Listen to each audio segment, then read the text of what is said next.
pelajaran penting banget buat kita. Kalau ini pernah berlaku terjadi kepada Nabi Zakaria, keajaiban dengan cara kayak gini, maka ini juga akan terjadi kepada kita. Itulah alasan kenapa kisah tersebut direkam dalam Al-Quran, supaya dia menjadi pelajaran hudan lil muttaqin. Itu kenapa Allah katakan Al-Quran hudan lil muttaqin, petunjuk bagi orang yang bertakwa, orang yang pengen memperbaiki diri, orang yang pengen dapat solusi.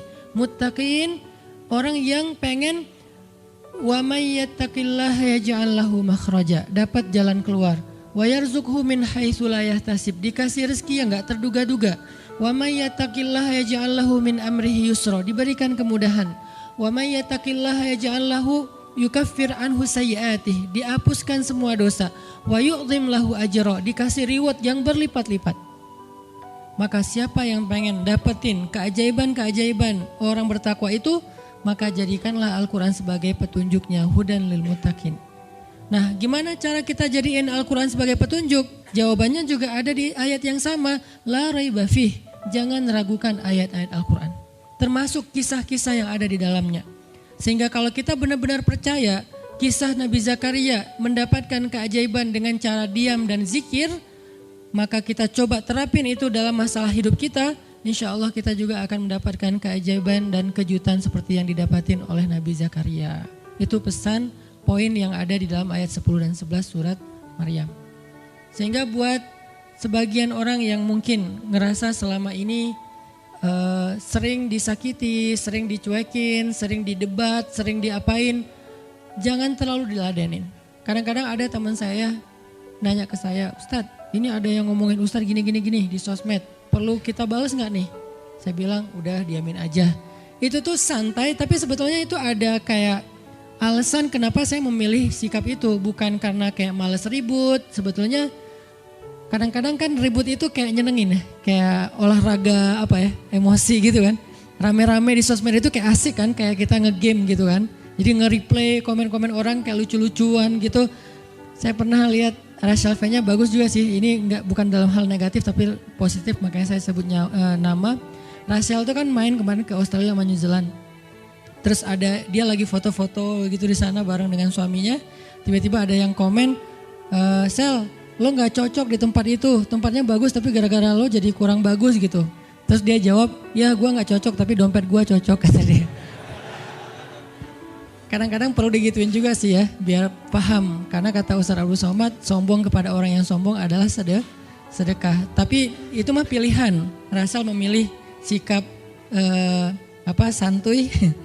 Tapi dengan dia guyonin, kalau saya memilih sikap diam aja deh.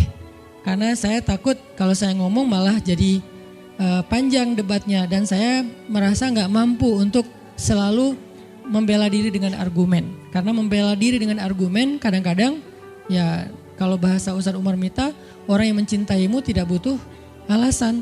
Orang yang membencimu tidak akan menerima alasan. Jadi kayak ya udahlah, diamin aja. Ternyata dengan kita diam muncul aja keajaiban. Banyak keajaiban. Jadi benar-benar saya percaya banget diam itu tuh keajaiban. Dan itu berlaku dalam dakwah, berlaku dalam masalah keluarga. Ketika istri lagi ngambek, dia misalnya komen panjang di sosmed, di WhatsApp misalnya, dia kayak misalnya namanya juga lagi ngambek ya, ngomong panjang di WhatsApp. Kalau saya sabar untuk diam, itu tuh beres dengan sendirinya dan akhirnya malah lebih baik. Tapi kalau saya kepancing, jadi kita balas-balesan. Sepanjang hari WhatsAppan terus nggak beres-beres, tapi hasilnya makin lama tuh tangan pegel, hati panas. Karena kayak pengen dia balas apa? Oh balesin lagi, balesin lagi. Terus aja gitu habis energi dan kerasa gitu capeknya tuh luar biasa. Tiba-tiba muka jadi lebih tua gitu kan ya. Tiba-tiba berkerut semua. Terus warna kulit makin doff gitu. Ini gara-gara efek stres kali ya. Jadi intinya adalah jangan diladenin. Diamin aja setelah kita klarifikasi fitnah. Kalau itu berbentuk fitnah. Tetap kita butuh tabayun. Klarifikasi biar tidak menyebar fitnah. Tapi beres klarifikasi nggak usah diperpanjang. Berapa kali mungkin teman-teman ngelihat, mungkin saya pernah nggak ada apa-apanya sih dibilangkan Ustadz Felix. Kalau beliau lebih pro lah dalam masalah kayak gini. Kalau saya beberapa kali dibully di sosmed, pernah nggak saya ladenin? Hampir nggak pernah. Cuman klarifikasi maksudnya Udah beres, diamin aja, diamin. Sepahit apapun, sepanas apapun kalimatnya, yang kadang-kadang Husan gak baca, penasaran soalnya. Kalau kita diam karena gak baca mungkin gak ada challenge-nya kan. Ini baca komennya semua sampai ribuan itu satu-satu dibaca tuh. Oh gini ya, bisa gini ya orang ngomong teh. Terus aja dibacain satu-satu. Capek cari air putih, minum lagi, baca lagi gitu. Terus sampai beres dibaca itu. Mungkin 2 hari lah baru khatam. Saking banyaknya komen. Tapi mencoba lagi belajar, bukan udah jago enggak, sama sekali enggak. Mencoba lagi belajar, bisa enggak setelah udah panas banget, gergetan banget beberapa, udah bisa banget tuh dibalesin, di replay. Jangan deh, ada yang udah di replay panjang, dihapus lagi enggak jadi. Kenapa? Karena masih belajar yakin diam itu keajaiban. Dan selama ini saya ngebuktiin diam itu emang keajaiban. Kenapa? Karena Allah pernah mengisahkan kisah Zakaria dan kisah-kisah yang lain, bagaimana mereka dapetin keajaiban dengan cara diam. Ini yang kita coba pengen rubah sedikit persepsi kita. Nggak selalu bela diri dengan ngomong, kadang kita bela diri itu dengan diam. Nggak selalu kita dapetin keajaiban itu dengan hanya mengandalkan manusia, tapi justru kita dapetin keajaiban saat kita mengandalkan Allah Subhanahu wa taala.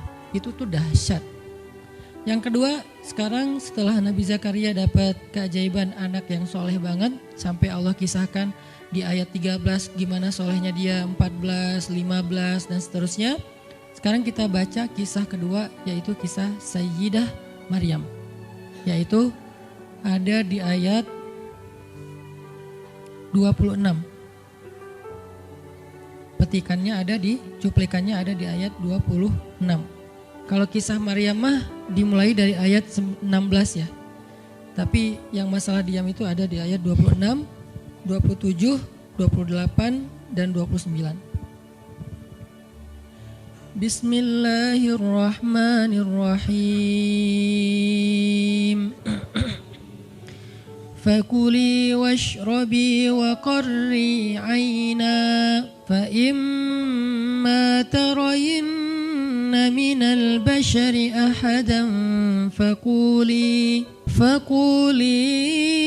إني نذرت للرحمن صوما فلن أكلم اليوم إنسيا فأتت به قومها تحمله قالوا يا مريم لقد جئت شيئا فريا يا أخت هارون ما كان أبوك امرأ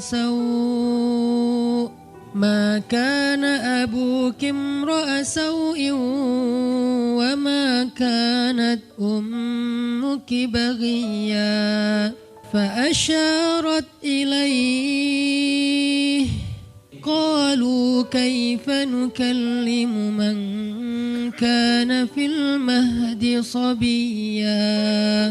Dan maka makan dan minumlah dan bersenang hatilah engkau wahai Maryam, dan jika engkau bertemu dengan seseorang katakanlah sesungguhnya saya telah berazam untuk berpuasa pada hari ini dan saya tidak akan berbicara dengan manusia pada hari ini. Lalu Maryam pun datang kepada kaumnya sambil menggendong bayinya. Kaumnya berkata, wahai Maryam, engkau datang kepada kami dengan membawa, kalau bahasa kita tuh pembawa apa istilahnya, sial, apa ya, dengan membawa keburukan. Jadi kayak dianggap pembawa kesialan. Wahai saudari Harun, sesungguhnya ayahmu bukanlah seorang yang nista ataupun pendosa, dan begitu juga dengan ibumu bukanlah perempuan yang hina. Lalu Maryam memberi isyarat, fa'asyarat ilaih, memberi isyarat dengan menunjuk ke arah bayinya. Lalu mereka berkata, bagaimana kami akan berbicara dengan seorang bayi yang masih digendong oleh ibunya, maksudnya masih terlalu kecil. Ini adalah cuplikan adegan Maryam ketika baru pulang kampung. Jadi ceritanya di ayat sebelumnya, ketika kandungan Maryam semakin besar dan nggak bisa disembunyikan dari penglihatan manusia, Maryam pun pergi menjauh ke sebuah tempat yang tidak ada siapa-siapa. Fahamalathu fantabadzat bihi makanan qasiyya. Dia menjauh, mengucilkan diri ke tempat yang gak dilihat oleh siapa-siapa. Sampai melahirkan. Jadi kurang lebih sekitar 3 bulan, 4 bulan Maryam gak ada di Al-Quds.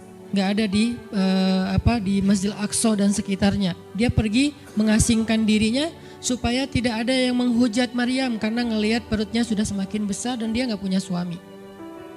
Setelah melahirkan, akhirnya Allah perintahkan Maryam untuk pulang. Setelah Allah ngasih makan, minum dan kebahagiaan buat Maryam, fakuli washrobi wa qarri aina, dengan adegan korma yang menjatuhkan buah-buah rutop dan seterusnya, pulanglah Maryam. Nah, Maryam tahu ketika dia pulang dengan membawa bayi, dia pasti akan dihujat, dicela, dicaci maki, dibully oleh kaumnya. Lalu Allah memberi kepada Maryam bekal. Gimana cara ngadepin yang kayak gitu-gitu? Kata Allah, kalau kamu ketemu manusia, ketemu orang-orang, ketemu kaummu, bilang ke mereka, saya tidak berdebat hari ini. Saya gak akan berdebat. Jadi dia tetap bisa ngomong. Tapi dia bilang, saya gak akan berdebat. Saya gak akan bicara dengan siapapun hari ini, karena saya sudah bernazar untuk diam. Bilang kayak gitu kepada kaummu. Maka fa'atat bihi qaumaha tahmiluh. Maka datanglah Maryam kepada Al-Quds, kepada kota Al-Quds dengan membawa bayinya yang digendong. Datang. Baru dari ujung kota kelihatan Maryam, muncullah orang-orang Bani Israel semuanya rame di pasar-pasar mereka, semuanya menghadang Maryam. Maryam tiba-tiba dihadang di gerbang kota Al-Quds. Gak boleh masuk kota Al-Quds. Tadinya ada yang satu orang lihat, Maryam.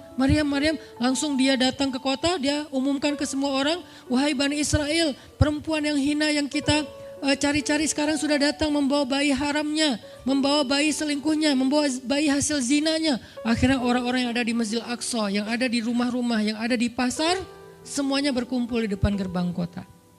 Menghalang Maryam masuk. Kebayang gak perasaan Maryam?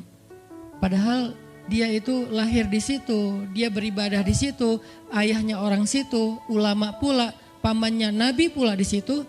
Tapi dia sekarang dihadang oleh semua penduduk Al-Aqsa, penduduk Al-Quds, Bani Israel. Ketika Maryam mendekat, mereka mengatakan, ya Maryam, laqad ji'ti syai'an fariyya. Ini bahasa Al-Quran. Kalau aslinya lebih tercela daripada ini. Karena ini bahasa Al-Quran yang tinggi, Allah menggunakan bahasa simbolik saja. Yang terjadi, mereka mencela Maryam. Mereka bilang, Maryam kamu pembawa sial. Maryam kamu perempuan hina. Maryam kamu tukang zina. Maryam kamu selingkuh. Maryam kamu ternyata pelakor, segala macam. Kebayang gak seorang perempuan yang mulia dituduh dengan kata-kata kayak gini? Sedih, pengen jawab, pengen bilang saya ini gak pernah berbuat dosa. Ini nih Allah yang ngasih kepada saya gak punya suami dan saya diberikan anak yang suci dan segala macam. Enggak. Tanya kepada Zakaria kalau gak percaya, saya punya buktinya segala macam. Gak usah, diam aja. Maryam bisa ngomong kalau mau. Maryam by the way adalah perempuan secerdas Sayyidah Aisyah.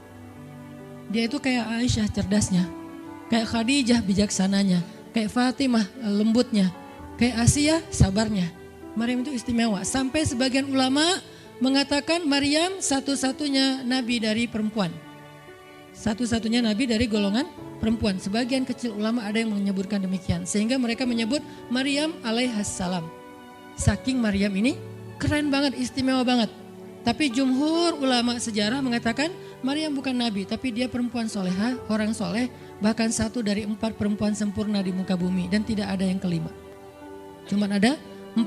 Kamula minar rijali katsir, kata Nabi. Laki-laki yang sempurna itu banyak, yaitu para rasul dan para nabi. Walam yakmul minan nisa illa arba'ah. Tidak ada perempuan yang sempurna kecuali 4. Asiyah istri Fir'aun, kemudian Maryam anaknya Imran, kemudian Khadijah istri Rasulullah, dan Fatimah bintu Rasulullah. Artinya Maryam ini istimewa banget. Dia kalau mau argumen, dalilnya lebih banyak daripada para rabi-rabi Yahudi yang ada di situ. Karena ketika Maryam dulu berkhidmat di Masjidil Aqsa, Maryam itu nggak belajar seperti yang lain-lain. Karena kan dulu orang Bani Israel itu paling anti sama cewek ya. Buat mereka perempuan itu kasta kedua. Seolah-olah perempuan itu nggak punya hak yang sama dengan laki-laki. Laki-laki punya hak belajar di Masjidil Aqsa, perempuan nggak boleh. Ini kesenjangan gender di masa Bani Israel dulu. Jadi kalau ada yang mau nuduh Islam sebagai tidak memperhatikan masalah gender, dia harusnya baca sejarah. Justru Islam, Al-Quran, Taurat, Injil mengangkat perempuan untuk setara dengan laki-laki. Awalnya perempuan itu hina di masyarakat Bani Israel, dianggap pembawa sial. Sampai masyarakat jahiliyah sebelum Islam datang, apa yang terjadi dengan bayi perempuan? Dibenamkan dalam pasir hidup-hidup, dibunuh, dilempar dari bukit supaya mati langsung seketika. Kenapa? Termasuk Umar pernah membunuh bayi perempuan. Umar radhiyallahu an. Kenapa dia sedih banget? Karena dia ingat masa lalu ketika dia pernah membunuh bayi perempuan. Kenapa mereka membunuh bayi perempuan? Karena dianggap perempuan ini membawa sial. Tapi datang Islam mengubah tradisi itu. Mengubah persepsi publik. Yang tadinya perempuan dianggap hina, dalam Islam dikatakan surga ada di bawah telapak kaki ibu. Muncul harga diri perempuan naik. Apalagi sebaik-baik kalian yang paling baik untuk istrinya dan aku yang paling baik untuk istriku di antara kalian. Muncul lagi hadis, kalau seandainya laki-laki mau bersabar terhadap istrinya, maka harusnya dia bersabar 70 kali sehari kalau dia disakiti oleh istrinya. Yang ke-71 baru dia boleh marah. 70 belum boleh marah. Jadi perempuan, ibu-ibu, istri kalau mau bikin suaminya sebel sampai 69. Atau 70 boleh lah. Tapi yang ke-71, nah ini udah layak dimarahin. Tapi kan gak pernah ada sampai 70 kan. Paling juga 10%-nya lah 7 kali sehari. Dan itu istiqomah setiap hari. Hari ini kok kamu gini lagi sih, kemarin udah beda hari. Jadi beda hitungannya, 0 lagi mulai dari awal. Tapi nanti ada hadis penyeimbang. Nabi itu kan bijaksana banget. Yang diajarin bukan cewek doang, cowok juga diajarin.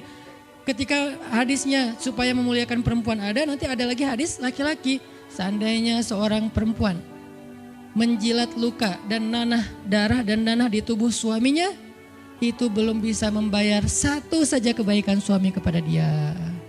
Jadi menjilat lukanya aja belum bisa bayar kebaikan, terus ngapain marah-marah coba.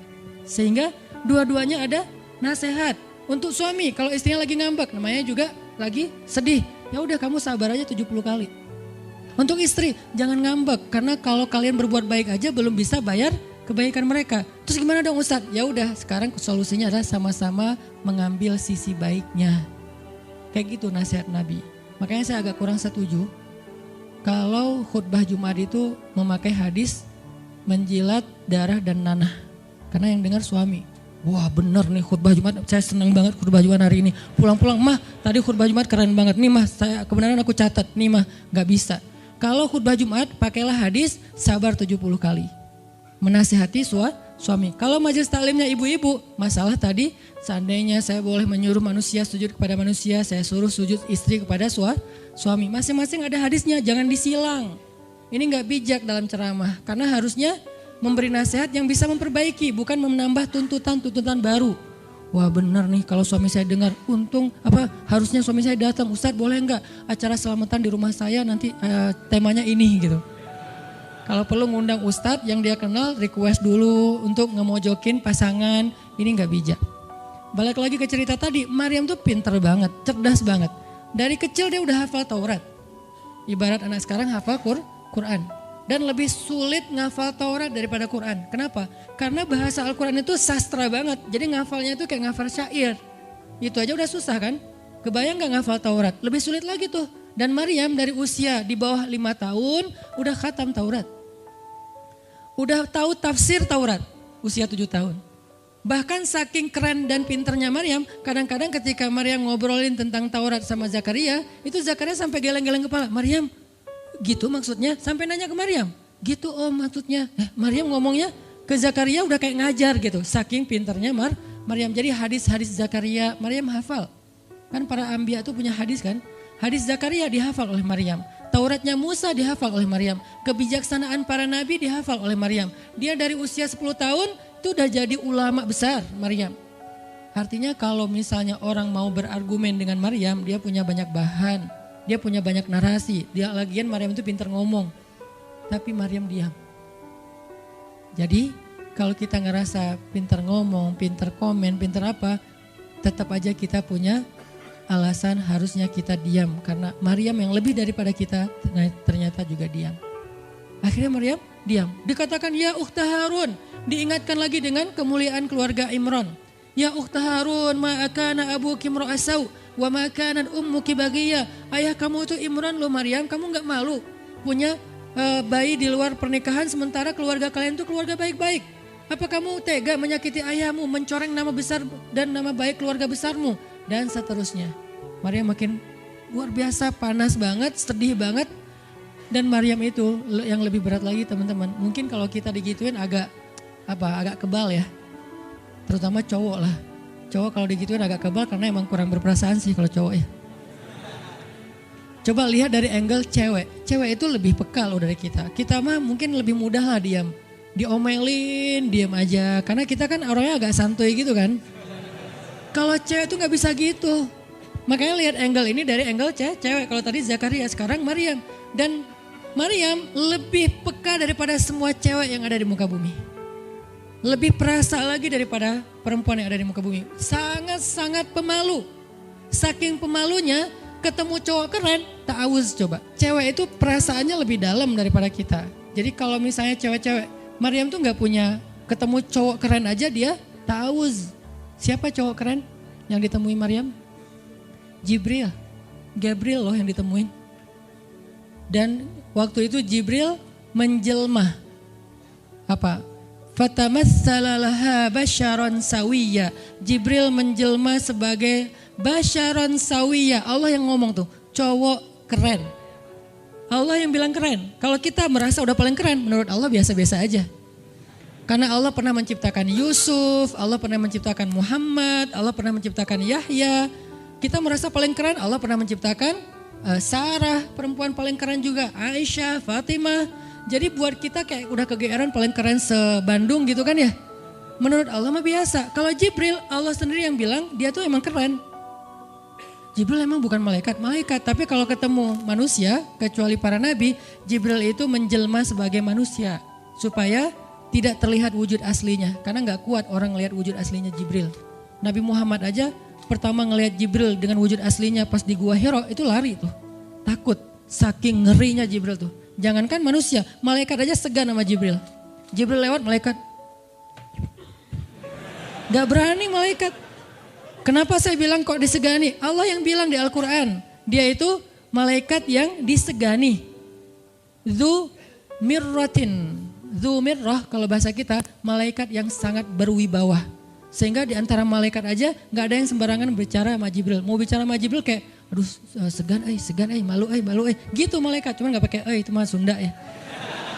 Pokoknya malaikat mah gak berani ngomong sama Jibril saking segannya. Kenapa? Gagah banget wujud aslinya.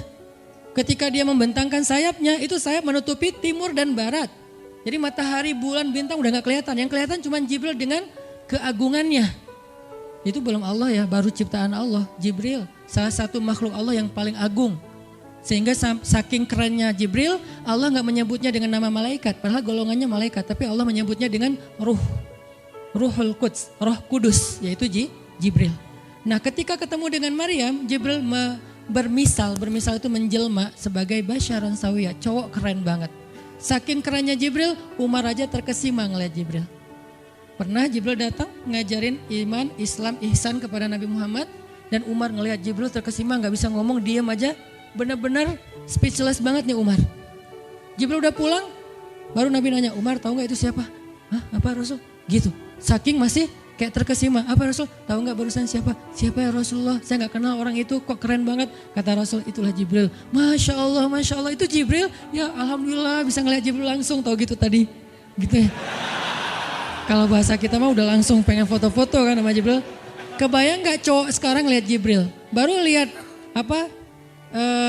artis Korea aja kita udah kayak gimana kan, BTS atau apa, udah segala macam, udah guling-guling, udah gigit jari, baru BTS doang. Kadang-kadang nggak ngeliat BTS langsung, cuma lihat di TV doang, udah aku nggak bisa gini, aku nggak bisa gitu kan ya. Belum ketemu Jibril loh. Jadi nggak ada lah artis sekeren Jibril. Baru Yusuf aja udah pada ngiris tangan, belum malaikat. Sampai ketika cewek-cewek ketemu Yusuf, mereka bilang apa? Ini bukan manusia, ini malaikat. Jadi gantengnya Yusuf tuh bukan ganteng-ganteng apa? Itulah. Ganteng kok hewan gitu kan. Ini ganteng-ganteng malaikat. Belum ada tuh film atau sinetron itu. Yusuf itu ganteng-gantengnya tuh malaikat. Levelnya tuh level malaikat. Jadi kalau ada Jibril, ada Yusuf kayak, nih yang mana Yusuf, mana Jibril ya? Keren dua-duanya.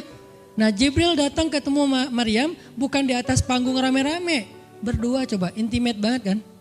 Kalau di atas panggung teriak-teriak gak keren lah, biasa aja. Ini tuh berdua, private banget. Di satu ruang kecil, berdua gak ada yang tahu. Tiba-tiba Jibril berdiri di depan Maryam, senyum dengan khas senyumnya malaikat yang mematikan gitu. Maryam pas buka mata lagi zikir ngelihat Jibril depan matanya keren banget. Langsung Maryam bilang apa? A'udzubillah. Cie, wibawa banget kan Maryam? A'udzubirrahmani minka in kunta taqiyya. Jadi emang elegan sih orang-orang soleh itu. Dia langsung nunduk, dia bilang A'udzubirrahmani minka in kunta taqiyya. Aku berlindung kepada Allah yang Maha Rahman. Kenapa ngomongnya Rahman? Karena keren. Kalau enggak keren, a'udzubillah. Karena keren, a'udzubirrahman. Tapi masih ta'awuz, cuman pakainya Rahman. Karena Allah tuh Maha Pengasih yang udah bikin kamu tuh keren. Diksinya luar biasa ya. Maryam gak bilang, a'udzubillahi minasyaitonirrajim. Enggak, ini enggak layak dibilang syaitan, ini terlalu keren. Jadi gak bisa a'udzubillah, a'udzubirrahman. Berarti Maryam itu pinter. Sampai dia bisa memilih diksi Asmaullahil Husna. Dia nggak pakai diksi Allah, dia pakai diksi Ar-Rahman. Karena yang datang itu wajahnya tuh wajah orang baik, tapi keren. Akhirnya, a'udzubirrahmani minka in kunta taqiyya, kata Maryam. Jibril juga elegan, faham maksud Maryam. Maksudnya, kamu siapa? Itu pertanyaannya. Maryam nggak nanya, kamu siapa ya? Enggak gitu. Kan gaya culun-culun kayak caper gitu kan. Kamu siapa ya? Aku ada salah sama kamu. Enggak gitu sih Maryam ngomongnya. Saking elegannya Maryam, dia nanya kamu siapa tapi pakai kalimat zikir. Keren gak sih? Kita kadang-kadang zikir, a'udzubirrahmani minka in kunta taqiyya. Artinya apa Mbak? Sama-sama gak elegan ya. Kalau Maryam sama Jibril dua-duanya elegan. Bahasa orang elegan itu emang banyak kode sih. Jadi kita mah yang polos-polos kayak gini, yang remeh-remeh rempeyek gak jelas gini, ya nggak akan paham kalau nggak baca tafsir. Makanya kalau mau theater of mind, baca Quran itu pakai tafsir, pakai kisah. Baru kita ngerti kondisinya, oh gitu banget ya. Dahsyat banget ya kejadian waktu itu. Jibril datang dengan wujud yang kerennya. Maryam pengen nanya, kamu siapa? Kok tiba-tiba masuk ruangan saya? Tapi bahasanya, a'udzubirrahmani minka in kunta taqiyya. Aku berlindung kepada Allah yang Maha Baik darimu kalau kamu takut kepada Allah. Maksudnya kamu siapa? Takut gak kamu sama Allah? Baru Jibril mengatakan, saya adalah utusan Allah, berarti malaikat, untuk memberi kabar kepadamu kalau kamu akan punya anak. Baru Maryam melihat, gimana saya punya anak? Ya udah ada obrolan nih. Dan mereka udah biasa aja, oh Jibril, saya kira siapa? Udahlah, gak mungkin. Artinya udah kayak gitu nih kesolehan Maryam. Artinya Maryam itu orang yang sangat peka banget, perasaannya dalam banget. Terus nanti ketika Maryam melahirkan anak, tahu gak kata-kata Maryam apa? Ya laitani mittu qabla hadha wa kuntu nasyam mansiya. Saat Maryam merasakan sakitnya kontraksi, mau melahirkan Isa, Maryam itu sambil kontraksi sambil bilang, ya laitani mittu qabla hadha wa kuntu nasyan mansiya. Aduhai seandainya saya mati aja sebelum kejadian ini dan saya dilupakan oleh manusia seolah-olah saya tidak pernah ada. Kenapa Maryam ngomong kayak gini? Maryam ngebayangin betapa malunya dia nanti kalau harus membawa bayinya ketemu Bani Israel yang pada bawel. Bani Israel itu terkenal kaum yang paling bawel. Bawelnya banget. Kalau kita baca Al-Baqarah itu isinya kebawelan Bani Israel. Kata Nabi Musa, sembelihlah Al-Baqarah. Al-Baqarah itu kan banyak, yang warna apa? Cari yang warnanya bersih. Yang bersih kan juga ada belang-belangnya gak dikit. Terus yang beratnya berapa kilo, yang dari mana, dari Bali atau NTB atau dari mana, bawel banget. Udahlah cari aja seekor sapi, sembelih beres. Tapi nanya lagi, bertele-tele. Itulah Bani Israel. Dan Maryam tahu banget karakter kaumnya. Jangankan dengan fitnah kayak gini nih, ketemu Nabi yang udah menyampaikan hal yang benar aja, itu di debatnya tuh habis-habisan. Apalagi dengan kondisi Maryam. Makanya Maryam takut banget, dia nggak kuat menanggung malu. Kalau kita mungkin masih kuat lah nanggung malu. Kadang-kadang malah malu-maluin gitu kan. Kalau Maryam gak kuat nanggung malu. Berarti orang yang seperti ini harusnya kan berat banget untuk diam kan. nggak akan kuat diam. Harusnya dia ngomong gitu, dia belain diri.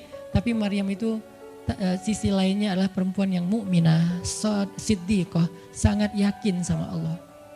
Allah suruh diam, ya udah diam. Gimana pun dihujat, diam. Kata Allah diam, diam. Ya Allah mereka bilang saya itu berzina, diam. Ya Allah bilang ini anak haram, ini anak saya nih, anak yang mulia. Anak yang satu-satunya ketika lahir nggak disentuh setan di antara manusia loh. Satu-satunya manusia ketika lahir nggak disentuh setan. Nabi Muhammad setannya malah diislamkan. Beda, kerannya itu beda. Kalau Isa nggak disentuh setan. Kalau Nabi Muhammad setannya malah masuk Islam. Masing-masing punya keistimewaan lah. Tapi satu-satunya manusia yang lahir nggak disentuh setan cuman Isa. Kita semuanya pernah disentuh. Lahir langsung. Apa sih lo datang-datang ke dunia nambah-nambahin kerjaan gua gitu kan.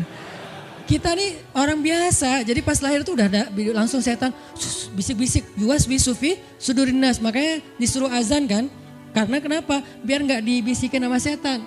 Dan kalau bisa suara azan kita harus lebih lembut daripada suara setan. Karena setan juga kayak nge-tricky gitu. Saya ibu kamu. Anak bayi dinina bobokan sama setan, hiduplah iblis gitu-gitu kan. Jadi kayak di dokter nama setan, iblis itu keren, iblis itu soleh, iblis itu baik. Tapi pakai bahasa nasyid, lagunya tuh kayak akustik gitu, lembut banget gitu kan. Makanya suara muazin kalau azanin anaknya yang lembut, jangan azan Allahu Akbar, asyhadu alla ilaha illallah. Dia males ke masjid nanti kalau udah dewasa. Kenapa? Gue males banget dengan suara ini nih. Salahnya siapa coba? Salah ayahnya. Belajar azan di Al-Latif sama Muzammil sama Teras Tahfiz. Biar azannya tuh kayak Allahu Akbar. Bayinya senyum-senyum. Ntar gue bisa lebih dari itu. Canda. Intinya adalah Maryam itu pemalu banget. Jadi dia bisa banget untuk ngebales. Tapi dia diam. Sampai akhirnya fa'asyarat ilaih. Dia memberi isyarat. Arti memberi isyarat dia nunjuk ke arah Isa alaihissalam yang masih digendong, kalau kalian mau ngomong aja sama bayinya. Allah yang nyuruh kayak gitu. Makin kayak marah dan makin menjadi-jadi orang Bani Israel ketika Maryam memberi isyarat nunjuk ke arah Isa. Mereka bilang, "Ya Maryam, kamu udah gila apa? Sekarang kamu nyuruh kami bicara dengan bayi yang masih dalam gendongan ibunya?" Benar, Maryam tuh ternyata udah stres gila. Dia gara-gara ditinggal sama selingkuhannya sekarang dia jadi orang gila. Wah, luar biasa tuduhan kepada Maryam. Maryam diam aja sedih, nahan air mata. Tapi bukan emotikon yang menggenang air mata di sini ya. Nahan aja air mata sampai kemudian Allah datangkan keajaiban. Jadikan bayinya bicara. Qala, Isa bicara. Panjang lagi omongannya Isa. Ibuku ini baik, ibuku begini-begini, saya itu hamba Allah, saya itu anak yang suci, saya itu begini-begini. Sampai beres baru mereka pada pulang karena mereka merasa terbantahkan semua tuduhan palsu mereka kepada Maryam. Masuklah Maryam, disambut mulia oleh beberapa orang. Maryam itu perempuan mulia, Allah mendatangkan dia sebagai keberkahan. Tadi dituduh pembawa sial, sekarang disebut pembawa berkah. Mulailah Maryam terkenal. Isa dididik, kemana Isa pergi, anak-anak kecil segengnya Isa pengen jadi temannya Isa. Gue temannya Isa lo, gue temannya Isa lo. Gak lama kemudian Isa jadi temannya Yahya. Ketika dia udah bisa main sama Yahya, main berdua sama Yahya. Kemana-mana berdua, Yahya, Isa. Tapi usianya agak jauh berbeda. Ketika Yahya udah masuk SD, Isa barulah lahir. Jadi kayak agak sekitar 7-10 tahun lah kurang lebih. Mereka jarak usianya. Tapi pas Isa udah remaja, mereka udah nyambung ngobrol. Nah, kelebihan masing-masing, kalau Yahya ini penghafal kitab Taurat, datang Isa, Yahya menghafal kitab Injil. Yahya Nabi, Isa Rasul, satu level di atas Nabi. Kalau Nabi mengikuti ajaran Rasul sebelumnya, kalau Rasul membawa ajaran baru. Jadi sebelum Isa lahir, Yahya mengikuti ajaran Musa dengan kitab Tauratnya. Setelah Isa lahir, Yahya mengikuti ajaran Isa dengan kitab Injilnya. Jadi bisa dibilang Nabi yang mengikuti dua ajaran Rasul, Yahya alaihissalam. Dia menghafal dua kitab suci sekaligus, Taurat dan Injil. Perempuan Maryam radhiyallahu anha, dia menghafal kitab Taurat dan Injil dari anaknya sendiri. Inilah kisah Maryam yang mendapatkan keajaiban dengan cara diam. Terakhir kisah Nabi Muhammad SAW ketika beliau bahasa lebih tepatnya dalam tanda petik ya, biar nggak bisa disalahin. Kayak didiemin lah sama istri-istri beliau. gara-gara istri-istrinya ngambek. Di dalam surat At-Tahrim, surat 66, coba kita buka. Surat 66. Ini juga kalau teman-teman baca kisah surat ini tuh luar biasa ya. Kita kayak baca novel atau kayak nonton film, keren banget. Saya memang senang banget dengan sirah Nabi dan para anbiya, dan terutama kalau sirah ini berbentuk storytelling, bukan data sejarah ya. Karena membaca data sejarah itu emang agak-agak liar sih. Tapi kalau storytelling kan kita adegan ya. Wah seru ya. Itu lebih keren daripada Disney, Marvel, Endgame, satu apalah. Lebih seru baca sirah kalau kita paham. Surat 66 ayat 4. Ayat 5. Ayat 5. Itu tuh ceritanya, saya langsung ke ceritanya aja. Ceritanya kan waktu itu Nabi itu punya kebiasaan. Kalau habis asar sampai maghrib, Nabi ngapain pertanyaannya? Apa sih yang dilakuin Nabi antara asar dengan maghrib? Ternyata kebiasaan Nabi di hari Jumat antara asar, bukan di hari Jumat, di hari-hari biasa antara asar dengan maghrib itu adalah keliling ke rumah-rumah istrinya. Antara asar dengan maghrib itu waktu family time lah, keliling antara rumah-rumah istrinya. Kalau nggak habis dalam satu hari, besok dilanjutin. Nah hari itu Nabi datang ke rumah Maria yang dari Mesir itu, istri beliau yang dari Mesir, Maria Kiptiyah. Dan lama di rumah Maria, nggak pindah-pindah gitu. Sementara Hafsah sama Aisyah udah nungguin Nabi di rumahnya Aisyah berdua. Karena emang Hafsah sama Aisyah ini kan ngegeng banget ya berdua ya. Kayak soulmate banget lah, walaupun sama-sama istri Nabi, tapi mereka kayak fair, berdua tuh nggak ada masalah. Kalau yang dengan yang lain mereka cemburu. Nungguin di rumah Aisyah. Hafsah, Nabi di rumah siapa sih sekarang? Kata Hafsah, di rumah Maria. Kok lama banget sih di rumah Maria, dikasih makan apa sih? Gak tahu tuh, dari tadi kita tungguin gak datang-datang. Kan sesama cewek nih ngobrol. Lama gak datang-datang, menjelang maghrib Nabi baru datang. Aisyah udah agak bete nih. Lama banget sih giliran di Maria aja datang lama, di rumah saya gak datang-datang. Begitu Nabi datang, tuh Nabi datang. Diam aja Aisyah sama Hafsah. Assalamualaikum. Waalaikumsalam. Kayak ngambek gitu kan. Kata Nabi, Aisyah kenapa? Hafsah kalian kenapa? Kata Aisyah, ya iyalah sedih. Kok di rumah Maria lama banget dikasih makan apa sih, enak ya? Kata Aisyah. Enggak makan apa-apa, cuma minum madu. Oh kata Hafsah, pantesan kok bau mulutnya gak enak. Pasti madunya gak benar tuh di sana tuh. Iya gak benar, jangan minum madu lagi kata Aisyah. Kata Nabi, ya udah mulai sekarang saya gak akan minum madu lagi. Demi apa? Menyenangkan hati Aisyah. Aisyah langsung yes, Nabi gak akan minum madu lagi. Demi saya, berarti saya kan istimewa banget. Kenapa bisa istimewa? Karena aslinya Nabi itu hobi banget minum madu. Kayak saya mungkin senang minum kopi. Tapi demi istri, mulai sekarang saya gak akan ngopi lagi. Kan istri saya ngerasa, wah demi aku tuh dia gak mau ngopi lagi. Kan keren kan? Akhirnya Aisyah ngomong ke istri-istri yang lain. Kalian tahu gak? Kata Aisyah. Kayak ngomong di grup gitu kan? Tapi grupnya bukan grup WhatsApp, grup mereka gitu. Kalian tahu gak? Nabi sekarang gak akan minum madu lagi loh. Kenapa? Karena aku. Wah keren ya Aisyah, istimewa banget ya. Sampai Nabi rela gak minum madu. Padahal madu itu baik. Nabi senang juga demi Aisyah. Ya demi aku gitu. Akhirnya Aisyah bahagia. Allah gak ridho. Begitu Nabi ngomong kayak gitu, Allah turunkan ayat pertama surat At-Tahrim. Ya ayuhan Nabi. Jibril langsung turun. Ya Rasulullah ada pesan. Ada pesan tuh dari Allah. Kata Rasulullah, pesan apa Jibril? Nih, ya ayuhan Nabi, lima tuharrimu ma ahallallahu lak tabtaghi mardhata azwajik. Kenapa engkau mengharamkan apa yang Allah sudah halalkan bagimu? Hanya pengen menyenangkan hati istrimu, wahai Rasul? Astagfirullah, salah ngomong saya. Mengharamkan yang Allah halalkan. Astagfirullah ya Allah, mulai sekarang saya akan minum madu lagi. Astagfirullah, maafin saya ya Allah. Jibril balik ke Allah, kasih tahu Nabi akan minum madu lagi. Nabi ngomong ke istri-istri, ngumpulin semuanya, kecuali Aisyah. Semuanya dikumpulin. Ada Hafsah di situ. Wah istri-istriku, maaf ya aku salah ngomong kemarin depan Aisyah. Sekarang aku akan meralat, mulai sekarang aku akan minum madu lagi di rumah-rumah kalian. Jadi kalau sore aku lagi datang, siapkanlah madu seperti biasanya. Terus istri-istri Nabi ngerasa, Masya Allah Nabi sekarang minum madu lagi demi kita, gitu kan ya.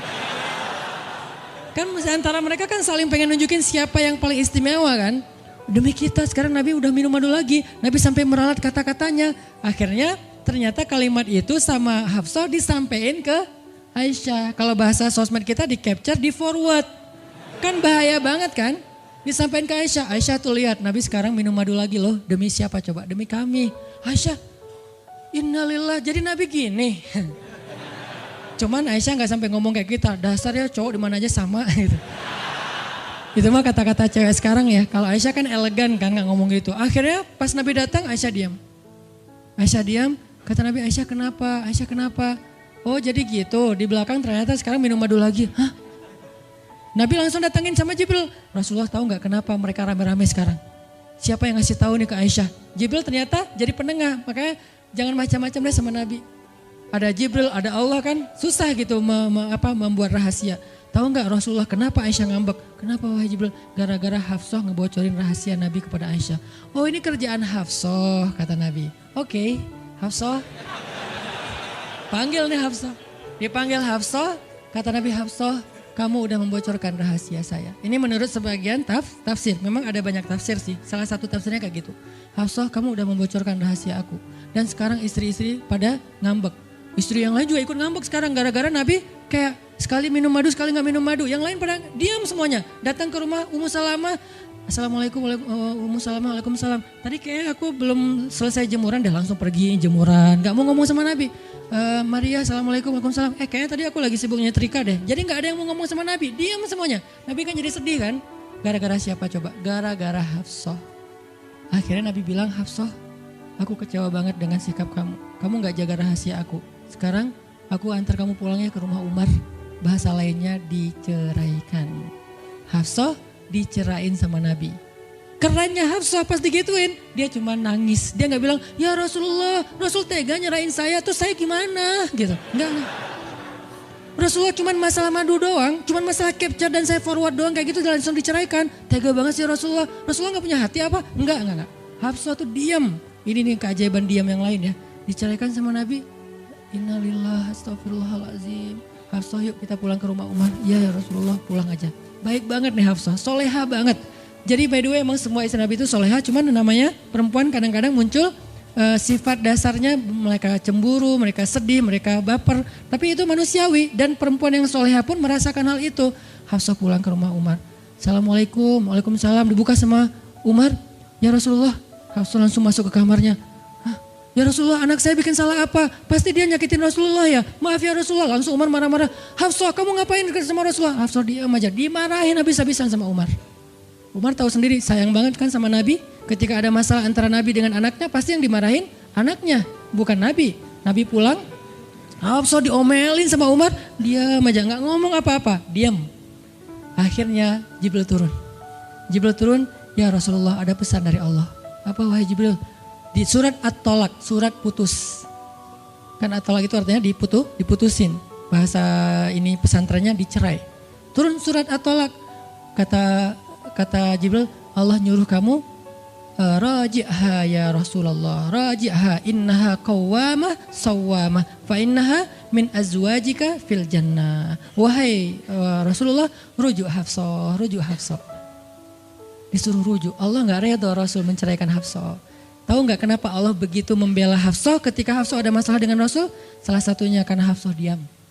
Harusnya Allah ngebela Rasul, Umar aja ngebela Rasul, sahabat-sahabat ngebela Rasul karena Rasulullah selalu benar. Tapi Allah ngebela Hafsah, kenapa? Karena Hafsah diam, sebegitu ajaibnya diam.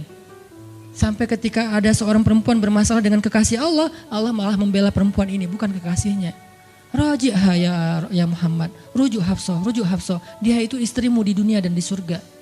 Akhirnya Rasulullah, jadi saya rujuk wahai Umar, ya Hafsah masih nangis di kamarnya. Balik lagi Rasulullah naik onta ke rumah Hafsah, assalamualaikum, waalaikumsalam. Ya Rasulullah, udah saya marahin tuh. Hafsah kata Umar, udah gak apa-apa Rasulullah, udah gak usah bersedih, udah saya marahin habis-habisan dia tuh. Kata Rasulullah, Umar, aku pengen ngomong sama Hafsah. Ya Rasulullah jangan, biar saya aja ngomong, dia emang gak bisa ketemu sama Rasul. Ya Umar, aku pengen ketemu sama istriku. Hah, istrimu? Hafsah itu Rasulullah, keluar lagi Hafsah. Soleha banget, lembut banget, keluar. Ada apa ya Rasul? Hafsah tuh gak marah-marah. Ada apa Rasul? Hafsah, aku pengen ngomong sama kamu. Umar diam bingung. Kata Rasulullah, Hafsah, aku ingin ajak kamu balikan. Romantis gak sih?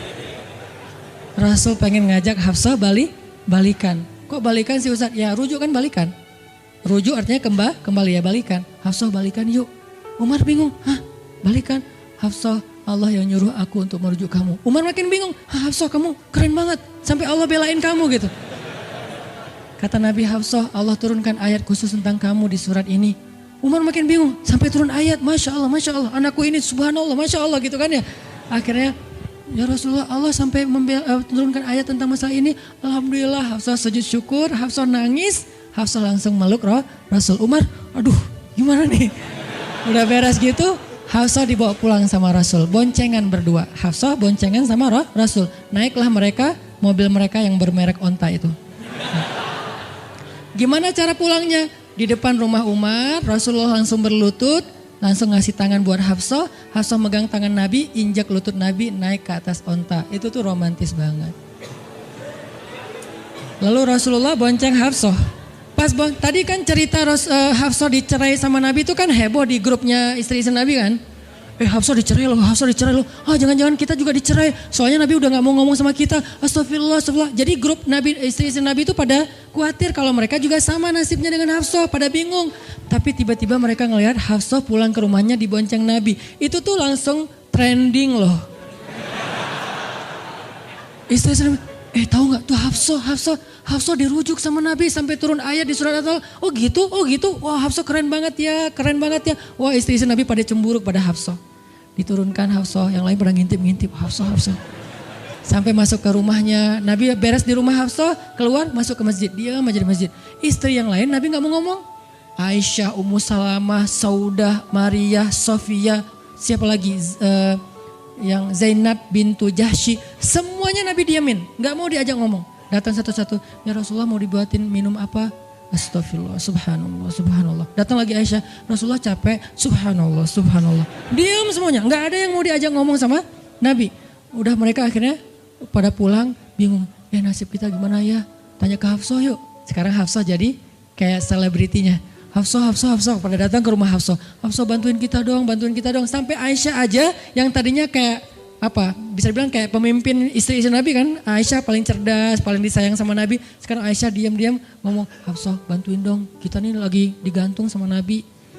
Kata Hafsah sekarang kan kayak lagi di atas angin gitu. Kalian sih nyakitin Rasul, cie. Hafsah tuh kayak wah lagi masa-masanya Hafsah gitu kan. Hafsah gimana dong? Ya udah ngomong aja langsung sendiri. Rasulullah nggak mau ngomong sama kita. Ya udah coba minta tolong ke ayah kamu Aisyah, kan ayah kamu dekat sama Rasulullah. Akhirnya ngundang Abu Bakar. Ya Abu Bakar, baca deh tafsir dari ayat-ayat ini. Abu Bakar datang, ayah tolongin kami dong. Kenapa? Kami tuh dianggurin sama Nabi, didiamin, digantung udah seminggu lebih. Jangan-jangan kami juga dicerai kayak Hafsah. Kalau Hafsah dicerai tapi udah dirujuk, kami gimana nasibnya?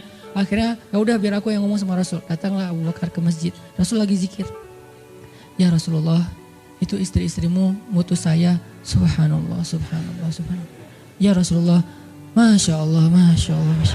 Ya Rasulullah, la ilaha illallah. Abu Bakar aja Rasul gak mau ngomong sama dia. Padahal Abu Bakar itu udah paling akrab sama Nabi. Abu Bakar diam, gak bisa diajak ngomong nih. Abu Bakar balik lagi ke rumah istri-istri Nabi. Kata istri-istri Nabi, gimana Abu Bakar? Astagfirullah, innalillah, gimana kalau Abu Bakar aja gak bisa, gimana yang lain? Terus akhirnya datang lagi ke Hafsah. Hafsah bantuin dong, kita udah gak jelas nasibnya nih. Kata Hafsah, ya udah aku minta tolong ayahku ya. Hafsah masih kayak gak mau langsung ke dia gitu. Ya udah aku minta tolong ayahku ya, panggillah Umar. Ayah bantuin mereka dong, nasib mereka sekarang lagi terkatung-katung gitu. Umar marah, kalian sih. Nah, tadi kan yang diomelin Hafsah kan, sekarang diomelin semua istri Nabi diomelin sama Umar. Dan salah satu kalimat omelannya Umar, itu tuh kerennya Umar sampai di-repost sama Allah. Coba, ada gak manusia yang kata-katanya di-repost Allah? Gak ada, cuman Umar. 2 kali kata-kata Umar di-repost oleh Allah. Arti di-repost apa? Ditayang ulang di Al-Quran. Kan repost itu berarti tayang ulang kan? Di-capture, langsung di-copy, paste, langsung ditayangin. Itu tuh kata-kata cuman Umar yang pernah digituin sama Allah. Kata-kata Umar apa? Ayat ke-5. Kata Umar, kalau kalian gak minta maaf sama Nabi, Allah bisa aja mentalak kalian, menceraikan kalian dari Nabi, lalu menggantikan untuk Nabi istri yang lebih solehah, lebih hafizah, lebih bertaubat, lebih baik, lebih cantik, lebih perawan daripada kalian. Itu tuh kata Umar yang ada di ayat ke-5. Jadi bisa dibilang ayat ke-5 adalah ayat repostnya kata-kata Umar. Saking kerennya Umar. Sampai Nabi pernah bilang kalau ada Nabi setelah aku, Umar lah orangnya. Cuman gak ada Nabi setelah aku. Jadi kalau ada orang yang benci sama Umar, saya heran, dia baca sirah apa?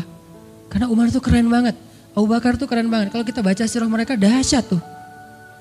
Dan kalau ada yang bilang Umar sama Ali itu gak akur, aneh juga. Karena Ali memberi nama anaknya, yang pertama Abu Bakar, yang kedua Umar, yang ketiga Utsman.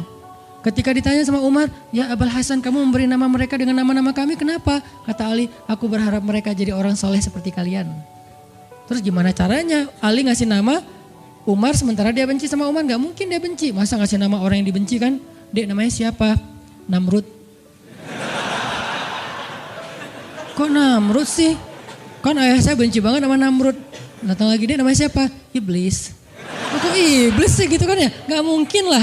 Ngasih nama anak pasti karena sayang. Kayak saya ngasih nama Aisyah, Maryam, Mutia, Yahya, Ertugrul. Itu karena emang saya ngefans dan ngidolain banget dengan nama-nama ini. Yahya, Ayyash, tiga tokoh di situ. Nabi Yahya, Ayyash sahabat Nabi, dan Yahya Ayyash mujahid Palestina. Jadi 3 tokoh sekaligus. Nabi Yahya saya ngidolain banget supaya Yahya jadi anak kecil yang seperti Nabi Yahya menghafal Quran. Kedua, Ayyash itu sahabat Nabi Muhammad. Kemudian yang ketiga, Yahya Ayyash sekaligus itu nama mujahid Palestina yang paling pintar ngerakit banyak senjata-senjata untuk ngelawan Israel. Dan dia dibunuh sama Israel, saking Israel benci sama Yahya Ayyash. Untuk membunuh Yahya Ayyash mereka ngebom 1 blok untuk membunuh Yahya Ayyash, dan mudah-mudahan dia syahid dalam dalam kejadian itu. Artinya saya ngefans gitu. Ali juga kayak gitu. Balik lagi ke cerita tadi, akhirnya ngundang Umar. Umar datang ke Rasulullah. Ya Rasul, saya diutus istri-istrimu. Subhanallah, subhanallah. Ya Rasul, bicara dong, kasihan mereka kayak digantung. Ya Rasul, apakah engkau menceraikan mereka semua? Baru Rasulullah ngeliat ke arah Umar. Rasulullah tersenyum. Rasulullah bilang, enggak wahai Umar. Allahu Akbar, kata Umar. Dia langsung takbir. Allahu Akbar. Istri-istri Nabi dengar suara takbirnya Umar, itu pertanda, kode. Berarti berita gembira. Istri-istri Nabi juga Allahu Akbar, Allahu Akbar. Rame gitu kan. Umar masuk ke rumah istri Nabi. Wah Umar, busyra ya Umar, busyra berita gembira. Wahai Umar, ya berita gembira, kalian tidak diceraikan oleh Nabi. Tapi jangan macam-macam lagi ya. Ya Umar, ya. Akhirnya sujud syukur semuanya. Beres sujud syukur, mereka bilang, kita masak-masak yuk untuk Rasul yuk, syukuran. Di rumah siapa? Ya di rumah Hafsah lah. Akhirnya mereka masak-masak di rumah Hafsah. Pas sudah beres masak-masak, mereka ngundang Nabi untuk pulang. Tapi yang berani ngomong sama Nabi cuman Hafsah. Hafsah, kita udah beres masak nih.